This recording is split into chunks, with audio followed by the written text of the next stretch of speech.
సభా అధ్యక్షులు మధుసూదన్ రెడ్డి గారు, శాసనసభ్యులు,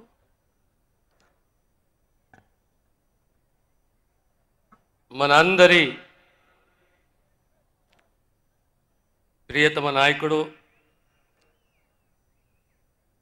పాలమూరు జిల్లా ముద్దుబిడ్డ, నా అనుభవంలో ఒక పట్టుదల, ఓ నిబద్ధత, ఒక తెగింపు, దార్శనికత్వం ఉన్న అరుదైన నాయకులలో మన రాష్ట్ర ముఖ్యమంత్రి రేవంత్ రెడ్డి గారు. సహచర మంత్రివర్యులు పెద్దలు వెంకటరెడ్డి గారు, చూపల్లి కృష్ణారావు గారు, గౌరవ శాసనసభ్యులు మిత్రుడు వంశీచంద్రారెడ్డి గారు, సంపత్ కుమార్, పాలమూరు ప్రజల్లారా, గతంలో మంత్రిగా ఉండి శాసనసభ్యునిగా ఉండి రోజు సెక్రటేరియట్ పోయే వాళ్ళము, ప్రజల దగ్గరికి వెళ్ళి అర్జీలు తీసుకునే వాళ్ళము, సమస్యలు పరిష్కరించే దిశగా ప్రయత్నం చేసేవాళ్ళము. కానీ నా జీవితంలో మొన్న మంత్రి అయిన తర్వాత అది నియోజకవర్గమే కానీ, జిల్లా హెడ్ క్వార్టర్సే కానీ, సెక్రటేరియటే కానీ, ఎక్కడ పోయినా ప్రజలలో ఒకలాంటి ఉత్సాహము, ఆనందము, అర్జీలు, నమ్మకము.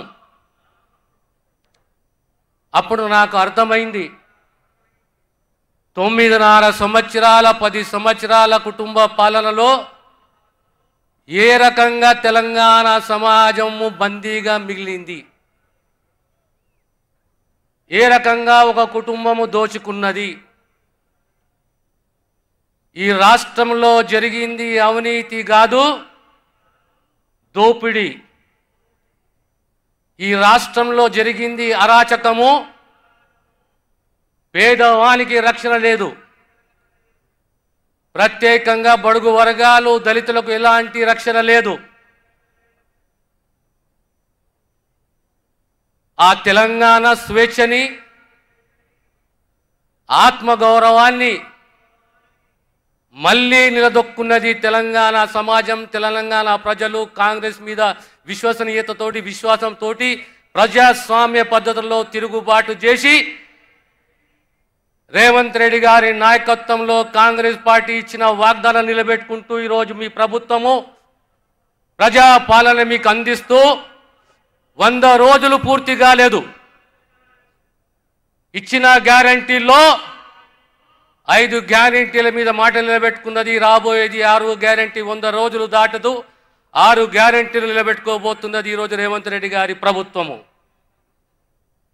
కాంగ్రెస్ పార్టీ ఎప్పుడైనా సంపూర్ణంగా నమ్మింది పేదవాని సంక్షేమాన్ని, దళితుల ఆత్మగౌరవాన్ని గుర్తించింది, సమానత్వాన్ని గౌరవించింది. 60 సంవత్సరాల తెలంగాణ పోరాటాన్ని గుర్తించి తెలంగాణకు న్యాయం చేయాలి. తెలంగాణ పోరాటాన్ని గుర్తించి తెలంగాణ రాష్ట్రాన్ని ఏర్పాటు చేసే దిశగా సోనియమ్మ ఆశీర్వదించింది. మన తెలంగాణ కల సాకారమైంది. మీ అందరికీ తెలిసిన విషయమే, ఆనాడు సమైక్య రాష్ట్రంలో మొదటి దళిత ముఖ్యమంత్రిని చేసింది కాంగ్రెస్ పార్టీయే.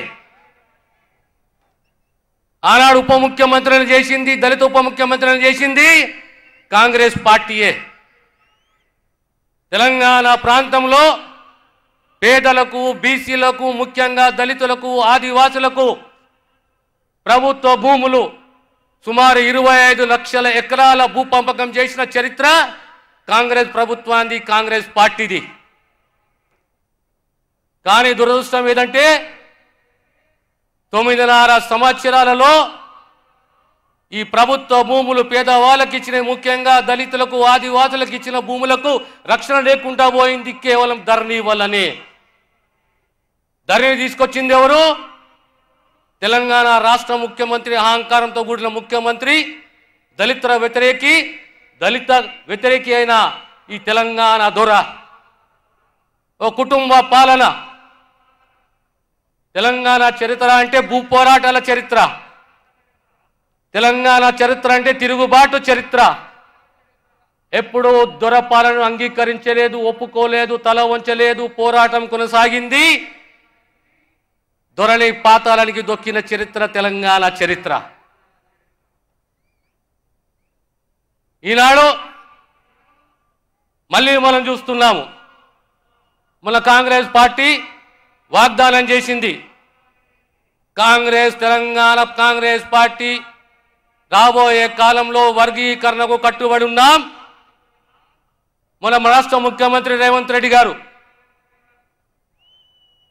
నన్ను పిలిచి చెప్తారన్నా, ఢిల్లీకి పోవాలి, వర్గీకరణ కావాలి, మనం మాటిచ్చినాము, అన్ని వర్గాలకు న్యాయం కావాలి, ఓ సీనియర్ అడ్వకేట్ని నియమిస్తున్నాము, అందరు మాదిగ బిడ్డలు అందరూ కలిసి కూడా మీరు ఢిల్లీకి పోండి.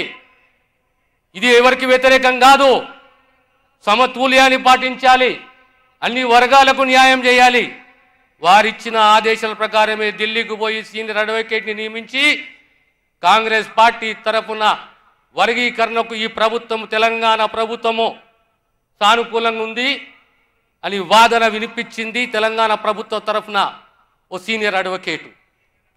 అంటే కాంగ్రెస్ పార్టీ వర్గీకరణకు అనుకూలంగా ఉన్నది, మాటలు నిలబెట్టుకుంది. రాబోయే కాలంలో వర్గీకరణ రాబోతున్నది. తెలంగాణ రాష్ట్రంలో అన్ని వర్గాలు, దళిత వర్గాలకు న్యాయం చేసే దిశగా, అది మాలనే కానీ మాదిగనే కానీ న్యాయం చేసే దిశగా రేవంత్ రెడ్డి గారి నాయకత్వంలో కాంగ్రెస్ పార్టీ, కాంగ్రెస్ ప్రభుత్వము కట్టుబడిన విషయాన్ని మీకు సవినయంగా తెలియజేస్తున్నాను.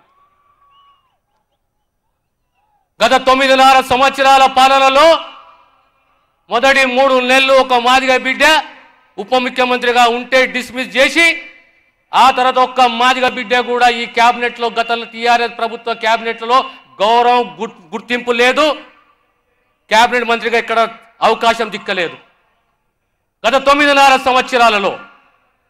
కానీ ఆ రోజు ఉషా మేరా కమిషన్ రిపోర్టే కానీ, ఈరోజు సుప్రీంకోర్టులో వాదనలే కానీ వర్గీకరణకు రేవంత్ రెడ్డి గారి నాయకత్వంలో కాంగ్రెస్ పార్టీ, కాంగ్రెస్ ప్రభుత్వం కట్టుబడి ఉన్నది. మాదిగలకు ఎప్పుడు టీఆర్ఎస్ ప్రభుత్వం ఎప్పుడు గుర్తించలేదు, గౌరవించలేదు. దురదృష్టం ఏంటి అంటే ఈరోజు బీఎస్పీ లాంటి పార్టీ మళ్ళీ పోయి దొరతోటి చేయగలుగుతున్నది. ఒక్కసారి ఆలోచన చేయాలి తెలంగాణ మాదిగ బిడ్డలు. దొరకు మనకు పడుతుందా? ఎప్పుడు పడదు. ఆత్మగౌరవంతో బతికే బిడ్డలు దళిత బిడ్డలు, మాదిగ బిడ్డలు.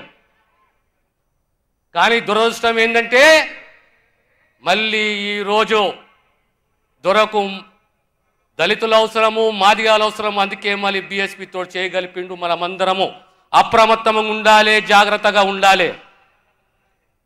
కాంగ్రెస్ పార్టీ మాట ఇచ్చింది.